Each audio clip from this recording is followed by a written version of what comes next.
Face à face ce lundi 7 mars 2022 au musée d'Ehimbi entre trois évêques catholiques du Kivu et le gouverneur du Nord Kivu, le lieutenant général Constant Makongba.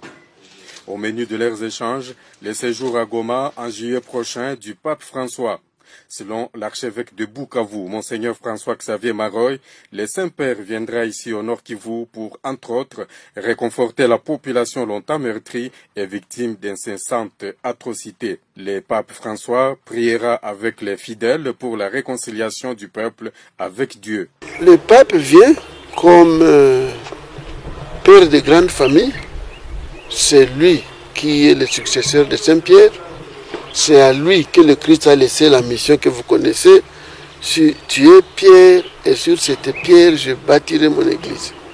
La première chose pour le pape, c'est de réconforter le peuple de Dieu, catholique en général et en particulier et toute la foule du peuple congolais en général sur cette consolidation de la foi en Jésus-Christ, le seul qui unit tous les peuples dans un seul et même amour et l'amour de Dieu. Ce sera la première mission. La deuxième mission, il vient ici parce qu'il a un objectif.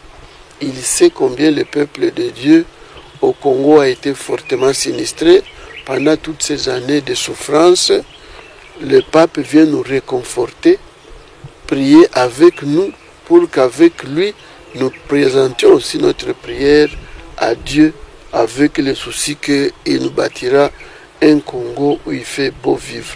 Et la troisième chose, c'est de prier pour que le peuple congolais soit réconcilié avec Dieu, avec lui-même et chacun personnellement.